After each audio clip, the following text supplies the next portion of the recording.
안녕하세요. 가슴성형 멘토 닥터5입니다. 사람들은 의사라는 직업에게 기대하는 게 있다고 생각합니다. 저는 필요한 진료와 안전한 수술, 믿을 수 있는 의사를 기대한다고 생각합니다. 그렇지만 직접 병원에서 경험해야지만 알 수 있는 부분들이 많고 이전에 미리 알기에는 어려운 부분들이 많죠. 이렇게 영상을 통해서 가슴성형 또는 가슴 재수술을 고민하는 분들께 가슴성형에 대한 여러 가지 이야기와 안전한 수술을 선택할 수 있는 정보를 전달했으면 해서 시작하게 되었습니다. 저는 가슴성형만 진행하는 병원에 원장으로 있습니다.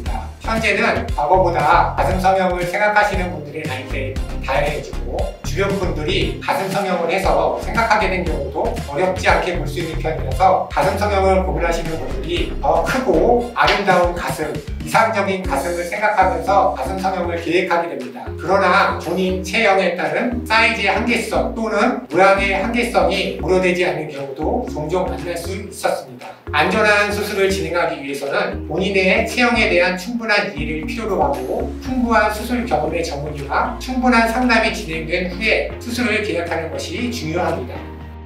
그 외에도 치과 전문의가 병원 내에 상주하는지, 병원 내 안전 시스템이 잘 갖추어 있는지 등을 먼저 확인하고 수술을 계획해야 합니다. 오늘은 수술 후 관리에 대해 먼저 이야기해 보려고 합니다. 수술이 안전하게 끝났다는 전제하에 수술 후 관리에서의 가장 중요한 부분은 지속적으로 수술 후 경과를 관찰하고 있는지입니다.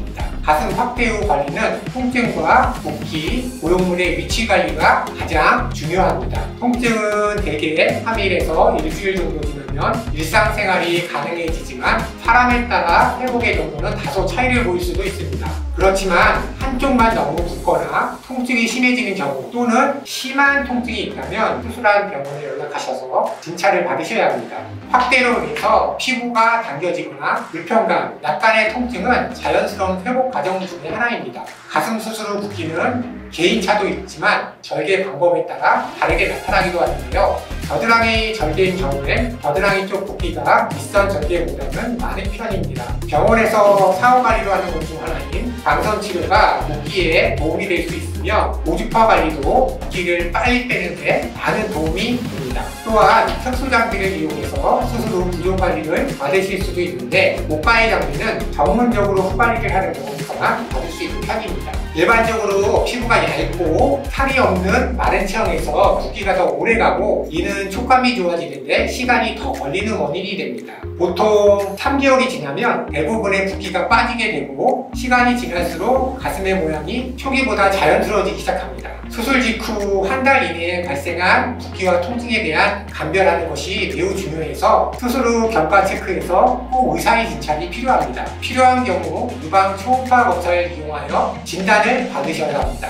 겉으로만 봐서는 수술 후 발생하는 혈종, 장애종과 단순 연부 조직의 붓기를 구별하는 것이 정확하지 않으며 초기의 진단을 위해서 초음파는 필수적입니다. 적절한 타이밍을 놓치면 치료기간이 연장되며 심하면 고용물을 제거해야 하는 경우도 발생할 수 있습니다. 대부분 일시적인 붓기일 확률이 높지만 최근 가슴성형을 하는 병원에서 초음파를 보고 진료를 하는 경우가 많아져서 초음파를 볼 수 있는 곳에서 수술을 받는 것이 향후 부작용 진단과 치료에 많은 도움이 됩니다. 고용물의 위치 관리는 개개인에 맞게 진행해야 합니다. 수술 후 붓기가 회복되고 고용물이 유방 조직을 잘 늘려주면서 가슴 모양을 만들고 고용물이 이동하지 않도록 보존 브라를 일시적으로 착용하는 경우도 있으나 개인에 따라 수술 시 보완이 가능한 경우는 보존 브라 착용 없이 회복이 가능하기도 합니다. 보존 브라만으로는 윗가슴 압박이 약해서 윗밴드를 병행해야 하며 조직이 아래로 늘어나야 하는 경우라면 보존 브라를 사용하지 않고 윗밴드만을 사용해 가슴 아래쪽 조직이 잘 늘어날 수 있게 도와주어야 가슴 모양을 이상적으로 만들 수 있습니다.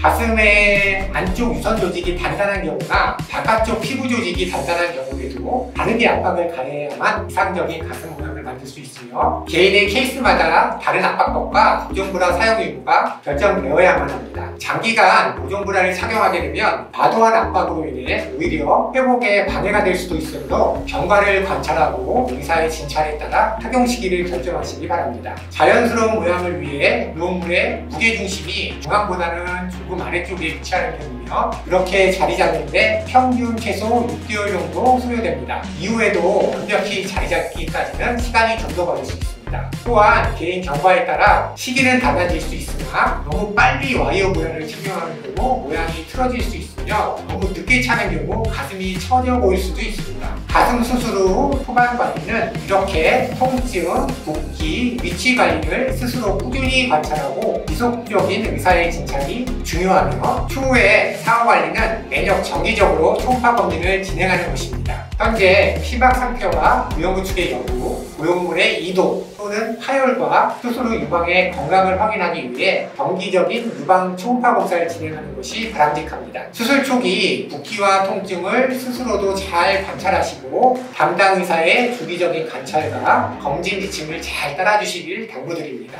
오늘은 가슴 성형 수술 사후 관리의 중요성에 대해서 말씀드렸습니다. 지금까지 닥터 오였습니다.